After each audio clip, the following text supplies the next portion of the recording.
They call it a paradise, a jewel in the Caribbean.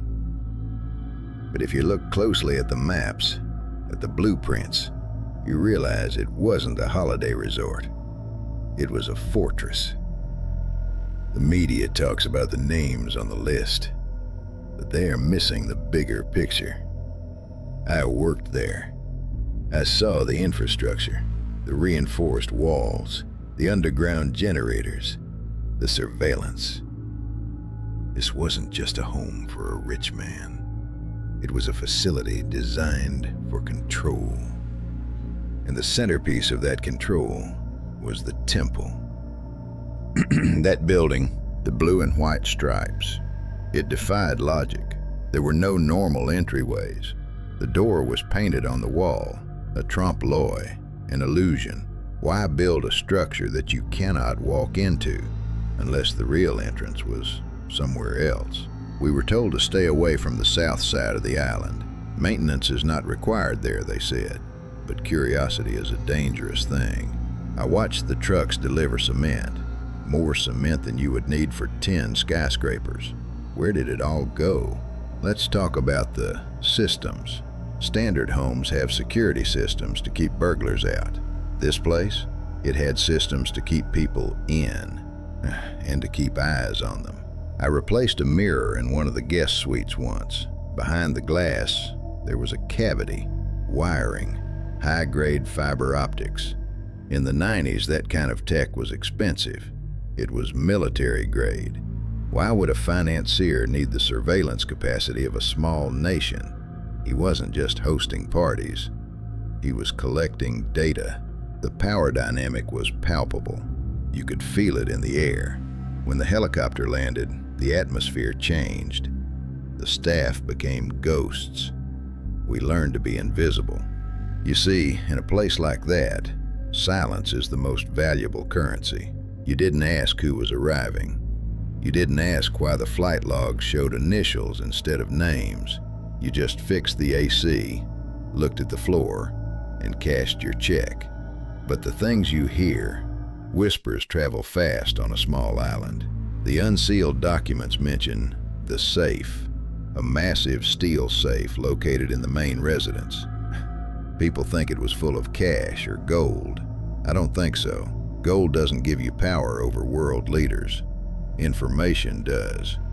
Imagine the leverage, years of recordings, years of secrets held in a temperature-controlled room. That is why he was untouchable for so long. He didn't have friends. He had hostages, powerful hostages who would do anything to keep that safe locked. There is a theory about the tunnels under the temple. I cannot confirm it. I never went down there, but I saw the ventilation shafts, giant industrial fans pushing air underground. If it was just a storage room or a gym, why the need for such complex air filtration? It suggests occupancy. It suggests that the footprint of the building was much larger than what you saw on Google Earth.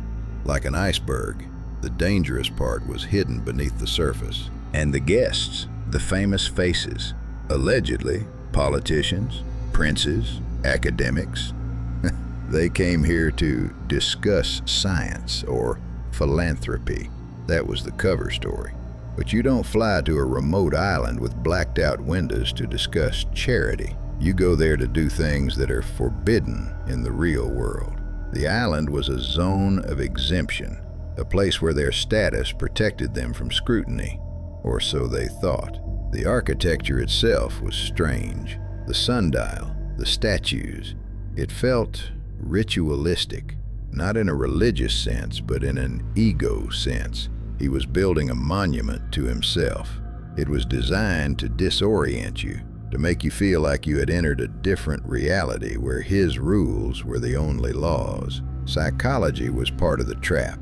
The luxury was the bait, but the isolation was the cage. Once you were on that rock, there was no way off unless he said so. Then came 2008, the first investigation. We thought it was over. We thought, finally, the police are here. But nothing happened. A slap on the wrist. A sweetheart deal. How? How does someone manipulate the entire justice system? That's when we realized the scope of it.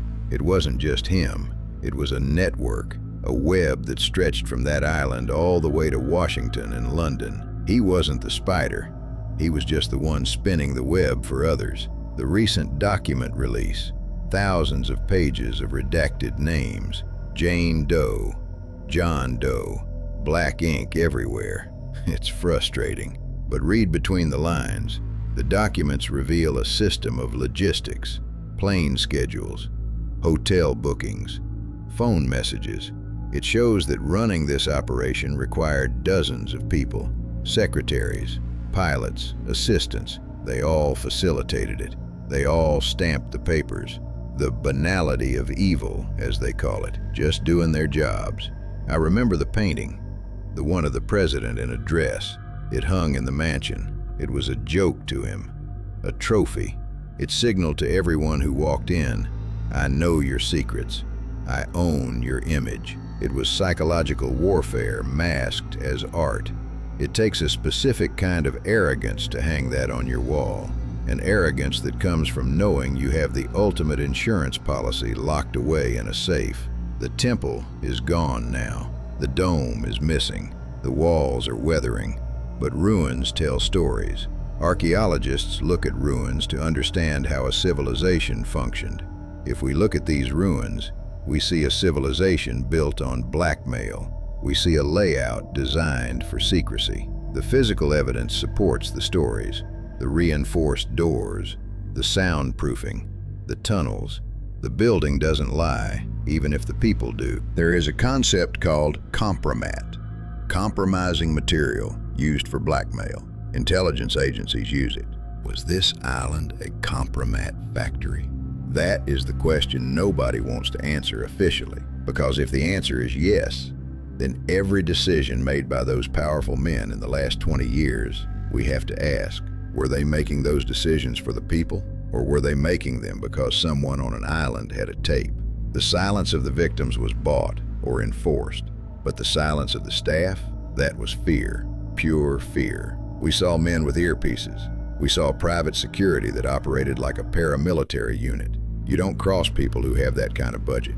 You convince yourself you didn't see anything. You tell yourself it's just an eccentric billionaire. The human mind is very good at denial when survival is at stake. But now, the seal is broken.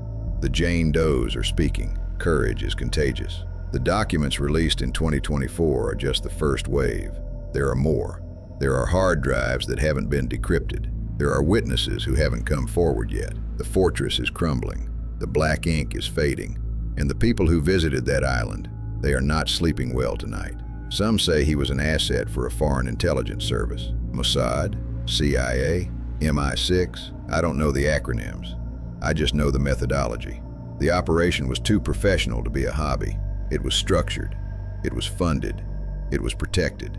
When the police raided the place, they found passports, diamonds, cash, an escape kit.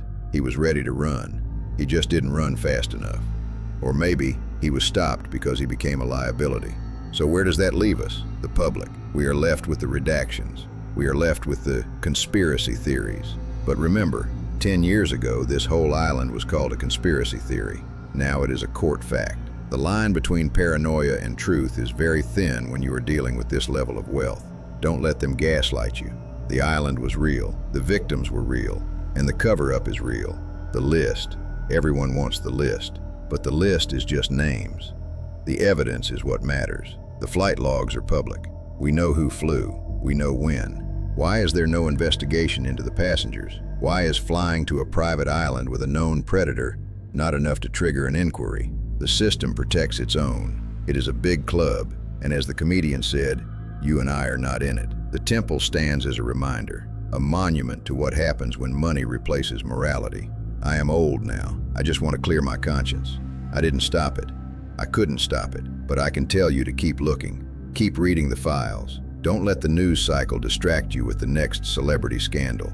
This is the scandal of the century, and it is far from over. The blue stripes are fading under the sun. The weeds are taking over the manicured gardens. Nature is reclaiming the island. But the truth is harder to bury.